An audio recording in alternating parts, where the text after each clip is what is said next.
আরে আল্লাহ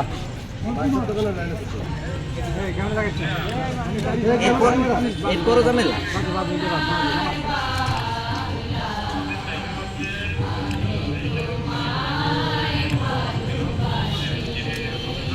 এমন জায়গায় দাঁড়াইছে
সকলকে ধন্যবাদ।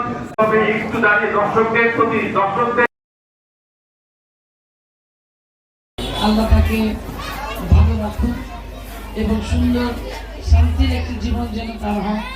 এটা আমাদের যখনই কন্যা সম্প্রদায় করি বা কোনো মেয়ের বিয়ে হয়, অভিভাবক বা তার পরিবার বাবা মার এই প্রত্যাশাটাই বেশি থাকে যে অনেক ধন সম্পদের ভিতরে না থেকেও যদি মেয়েটা শান্তিতে থাকে, সুখে থাকে।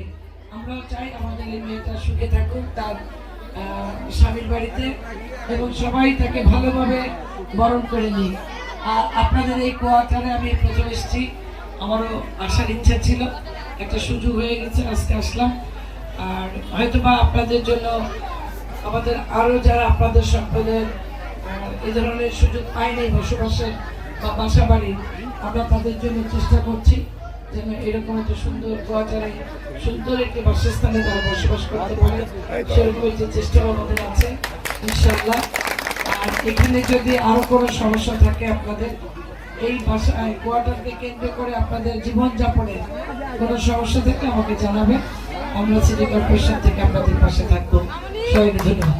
তালিকা দিয়েছি, তার সাথে আমরা মন্দিরের তালিকাও দিয়েছি এবং মানিকপুরের যে গুরুদাস সহ আপনাদের সম্প্রদায়ের লোকদের সাথে কথা বলে।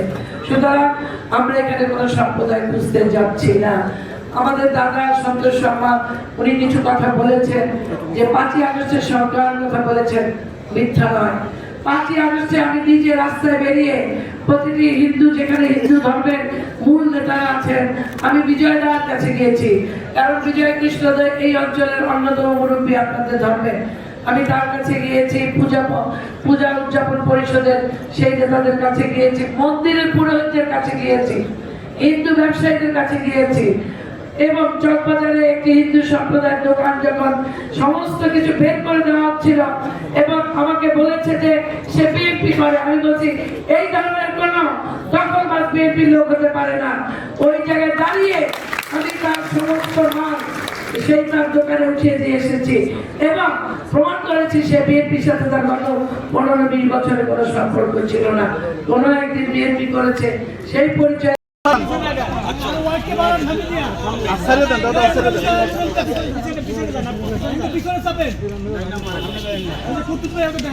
একটু পাশে পিছনে আন না,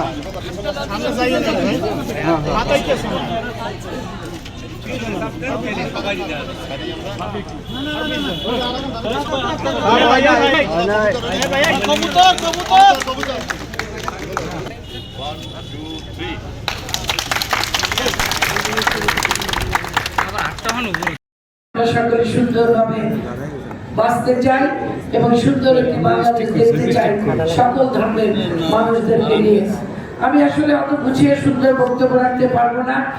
আমি আজকে যাদেরকে আমার সামনে দেখছি, এরা কোনো সম্প্রদায় বা এরা কোনো ধর্ম, অন্য কোনো ধর্ম আমার মাথায় আসে না। এরা আমার ভাই, এরা আমার বোন, ওনাদের সাথেই আমি এই ছোট্ট শহরে সকাল থেকে রাত পর্যন্ত একসাথে কে কোন ধর্মের লোক, কে কোন বর্ণের লোক, এই চিন্তা বা এই ধরনের কোনো ব্যাখ্যা, এই ধরনের কোনো পরিচয় আসলে আমার ভিতরে নেই।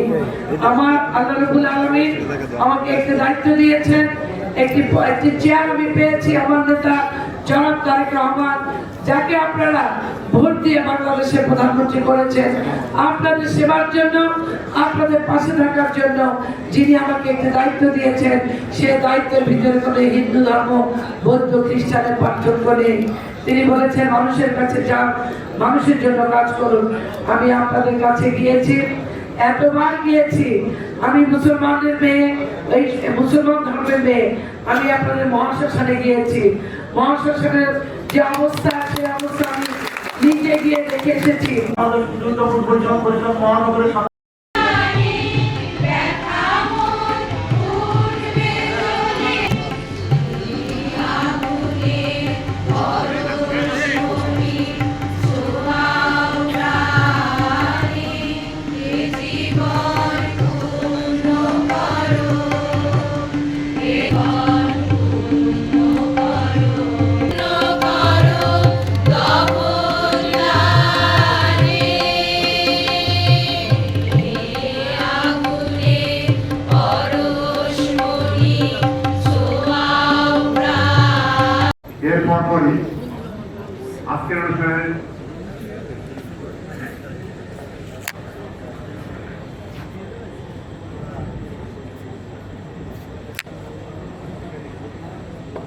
এরপর পরই আজকের অনুষ্ঠানে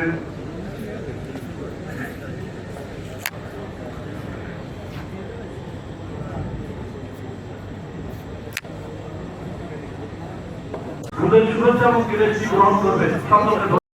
আমরা তো না, আবার আমরাও দেখি, আমরা হলাম 4 জন, ওরা আসলে মনে হয় 22 জন মিডিয়া, সব বরিশালের সব চ্যানেল এই লেখাতে হয়।